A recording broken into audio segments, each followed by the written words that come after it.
With the coming of Kingdom Hearts, this was a game that no one, or very few, thought would actually work. A game with a dark and edgy Final Fantasy coming together with a happy and cheesy Disney, and it seemed like there was no way it would work.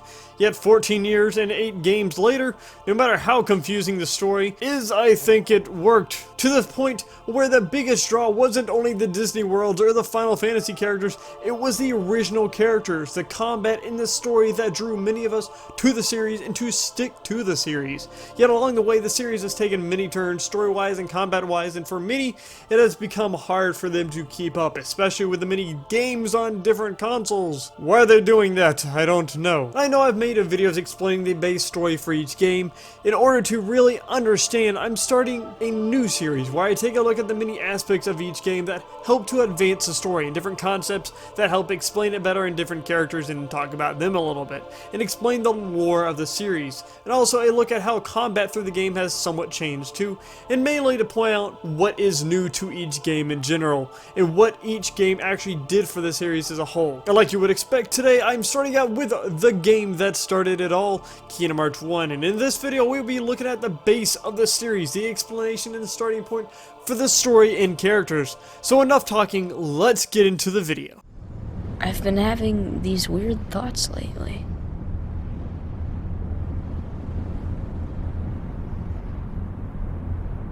Like, is any of this for real or not? A few things to start out. This is the first game of the series and is, like I said, a collaboration of Disney characters and Final Fantasy characters, and is categorized as an action RPG and released in waves in different countries, but the first release was in Japan on March 28th, 2002, and then over the next few months was released in other countries. But before we get into the bulk of the video, let's go do a quick rundown of the story real fast. The story follows 3 kids on a world called Destiny Islands named Sora, Riku, and Kairi, where one day their world is consumed by darkness and Sora ends up in a new world called Traverse Town, where he is on a journey to find his lost friends and then to protect Disney worlds from being consumed by creatures called Heartless and the darkness, by using a weapon called a Keyblade to do this alongside Donald and Goofy. And I will put a link to the full video of where I explain the entirety of the story in depth. Now, I am making this video with the idea that you know basically the entirety of the story. This is not a video explaining story in order. This is more expanding on concepts placed out in the game and some of the characters in general. So I would go learn the story real fast, or at least the basics of the story, and then come back to get more an expansion of what this video is going to show you of this game. Whoa! Give me a break, Kairi. Sora, you lazy bum. To start off this video, let's look at the characters, the people that mold the story and make it what it is. And of course, let's look at the MC Sora, who is a chosen Keyblade wielder, which we find out it wasn't really meant for him, kind of cheater, but it's actually meant for Riku. And the idea of earning the use of the Keyblade was first shown here, rather than having it passed down or being put through a ceremony, which we will learn later about in the series. And he goes on a journey looking for his friends, and he ends up fighting to protect the worlds from darkness, and in the end locks the realm of darkness and is back on a journey to find his friends, who are once again lost at the end of the game. Next is Riku, where we first see him basically as the symbol of darkness, where the first semblance of darkness forms inside him as he joins the villains to try to get Kairi back, and in the end is used by the villains in Ansem to reveal Kingdom Hearts, and ends up trapped in the realm of darkness at the end of the game. Next is Kairi, and she's there, she exists, but loses her heart, and Sora and Riku then have to go look for her. So the concept of losing your heart is first introduced at the beginning of Kingdom Hearts 1, and she ends up gaining her heart back and going back to Destiny Islands at the end of the game, while being separated from both Riku and Sora. Next we have Mickey, who is the king. We're not exactly sure completely what his grounds for king are.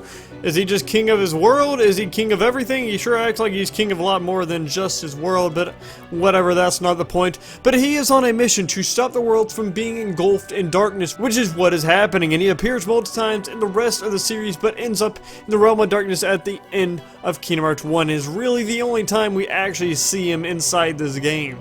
Then we have Donald and Goofy are sent by King Mickey to find the Keyblade wielder to stop the world from being consumed. That's really their all importance, other than leaving Sora when he loses the Keyblade. What a bunch of bandwagon jumpers. Then we have the main villain of the series, Ansem Seeker of Darkness, who is the evil villain of this game but shows up many times later in the series, and he has many forms as a creepy hooded man, possessing Riku in his other main final form, and him as a battleship. And his whole goal is to take hearts of the world to form Kingdom Hearts. But he is destroyed in the end, of course, but appears again later in the series, brought back through different means. There is an almost forgotten villain in this game, Maleficent, who is the only Disney villain to have a prominent role in the story so far, forming a Disney villains group, who, well, breaks up really fast.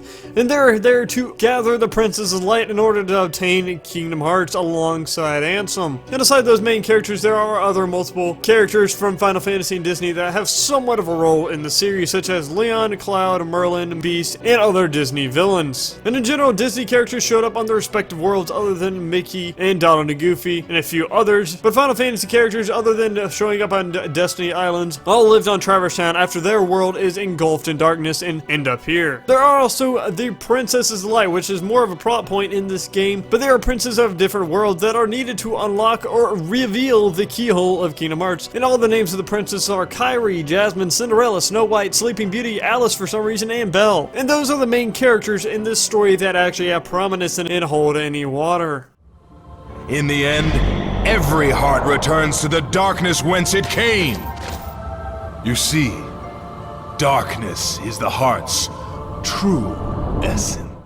Now let's move to the meat of this video and the game itself. There are a ton of concepts that are explained in this game as it being the starting point of the entire series, but let's start out with the base few. The Heartless. They are the beings that have lost their heart and turned into these creatures, and their only nature and instinct is to consume and get more hearts. And there are a variety of them depending on the amount of darkness inside the heart that has been lost. A good comparison to this is Sora containing little darkness inside him when he turns into a shadow at the near end of the game, and also then later seeing characters in the future attempting to build anger in others to create stronger Heartless. We do also see that they will focus and try to attack the Keyblade wielder because they are able to defeat them and also lock the worlds from Heartless invading them. We also see that Heartless do follow those with an affinity for darkness, who have a lot of darkness inside them and are able to summon them when they want, just as we see many Disney villains have Heartless with them in different cutscenes.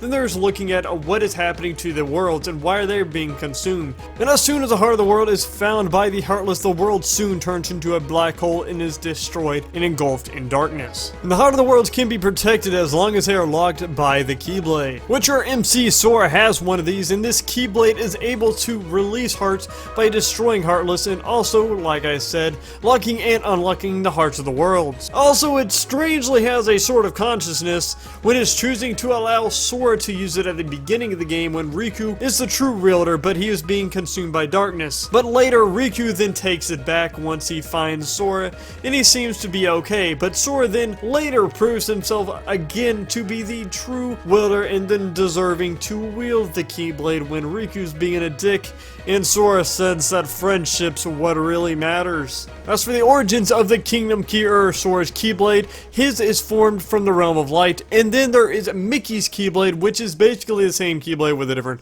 color pattern, named the Kingdom Key D, which is from the Realm of Darkness. Aside from unlocking and locking worlds, the Keyblade also has the ability to almost unlock anything from chests, other doors, and also from locking the door to darkness, which both Mickey and Sora needed to do on opposite sides. And there's also more than one type of Keyblade in the game, from going from world to world. Sora gathers all these Keyblades from different people in different places, and they all have different strength, magic, and abilities such like that.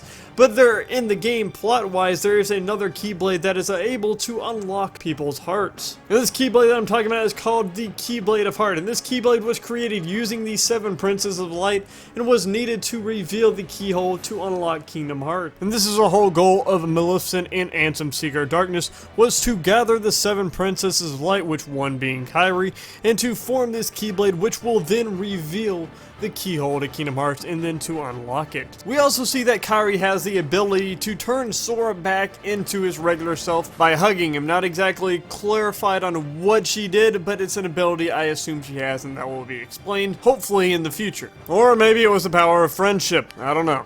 Then with the concept of losing worlds and having them consumed to darkness, there is the loss of the worlds. Where do these people go? What happens to inhabitants? Do they die? Well, they all go to Traverse Town. This is a hub world that is seen multiple times throughout the series, such as one time in Dream Drop Distance, which is a little different than this, but everyone that loses their world inhabits this new world. Then there's a question of how Donald, Goofy, and Sora travel from world to world, and in the short answers, they use gummy ships. I'll explain more about them in a few minutes, but how Disney villains go from world to world and how Heartless move from world to world. They use dark realms that are connected between the worlds to move through them. And way later in the game, we found out there is a concept of possession, that someone can be contained inside another person and take over their body. And from what we can tell, it is when a person takes into the darkness, it can be possessed by another, such as when Riku is possessed by Ansem, Seeker of Darkness, but the person inside can still fight back the possessor. But the very first time we see this timeline-wise is in Birth by Sleep 2, where Terra is possessed by Xehanort, and this could also happen and also be key points of the story later in the series. Then the two big concepts of the game and the name of the game in general, Kingdom Hearts.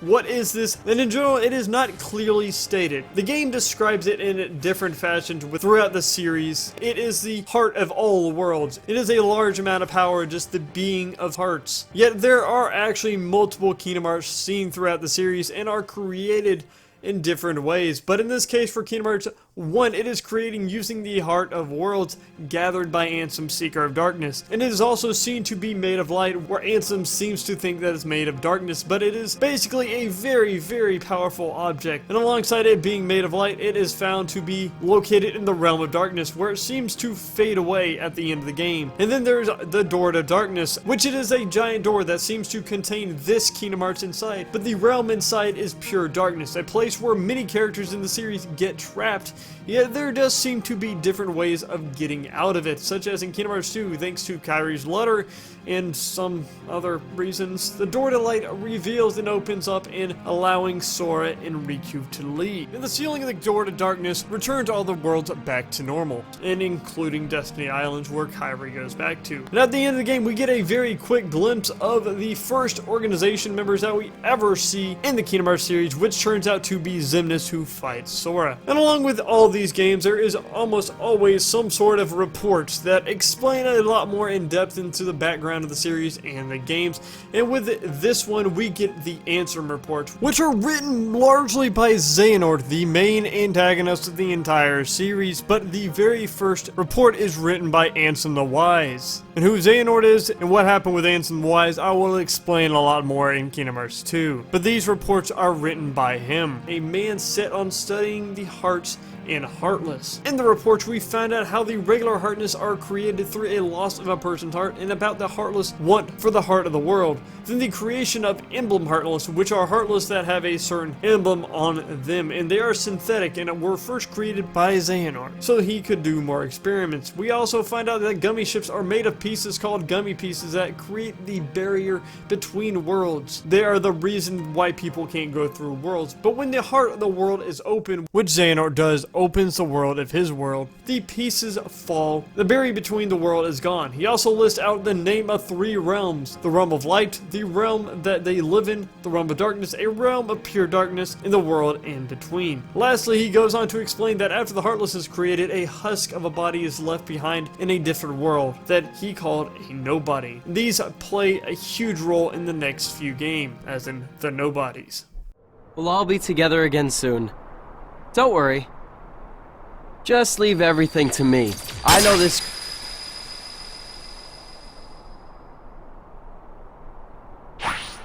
Leave it to who?